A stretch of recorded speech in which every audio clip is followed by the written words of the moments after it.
70 kilos, n'est-ce pas, quand il est arrivé? Exact, ai-je dit.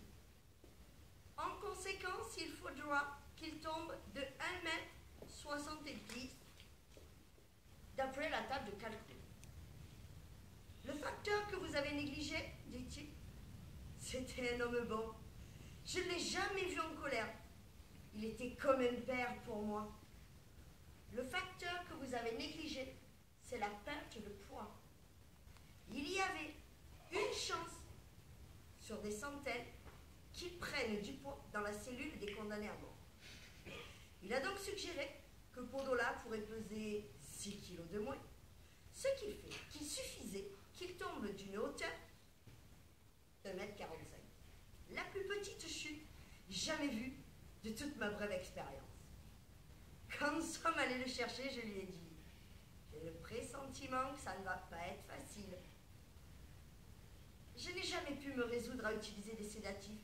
Ils auraient entièrement détruit l'atmosphère et le mystère de la cérémonie, qui après tout est d'une grande importance pour le client, qui mérite d'être accompli dans les formes. « Hello, Gunther » a-t-il dit. J'adorais la façon dont il parlait. On aurait dit un médecin au chevet d'un enfant. Et dans son costume noir aussi, cette image du chef m'est toujours restée. Il lui a serré la main. Ses poignées de main étaient plutôt molles, je me souviens. Puis il a demandé un examen du cou, auquel j'ai participé. Je me suis avancée pour contrôler la coupe de cheveux et la propreté. La peau était un petit peu irritée là où on avait passé la tondeuse, mais l'odeur du savon me montrait qu'il avait quand même fait un effort. Et alors, on a attendu dehors qu'il se soulage pour la dernière fois. Le chef n'aimait pas beaucoup Wentworth. La chambre étant de très petites proportions, en cas de problème, il n'y avait que très peu de place pour s'organiser. Il préférait Leeds. Il était heureux quand il prenait le train pour Leeds. Il prenait du hareng fumé dans le wagon-restaurant. Je l'ai pressenti. Podola résistait sur le seuil de la porte. Il a fallu le traîner sur une trentaine de mètres. Et le directeur de la prison qui marchait droit comme un lit, comme s'il ne pouvait supporter ce qui se passait. C'était pas un mauvais bout, hein, ce broche de Podola. Il était plutôt malingre. Il s'est laissé passer la corde au cou très facilement, tout en braillant dans sa langue des insanités, j'imagine. Ou plus vraisemblablement, il plaidait sa cause. Et mon chef était magnifique, imperturbable au moment où il a passé la corde autour des oreilles. Et puis, comme par la magie de son contact, le Boche s'est tu et a baissé la tête, comme s'il avait honte d'avoir fait un tel boucan devant un homme de la qualité du chef.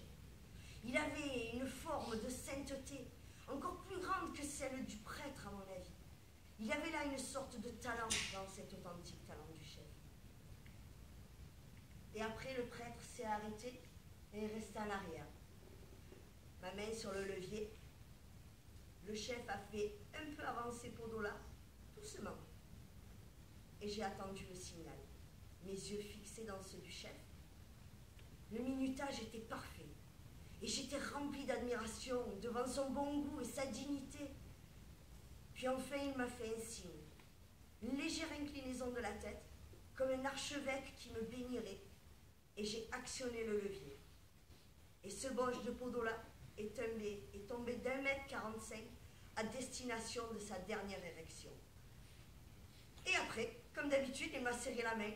Et j'ai eu envie de lui baiser les doigts parce que je savais que j'étais en présence d'un maître et que jamais je ne pourrais être à sa hauteur.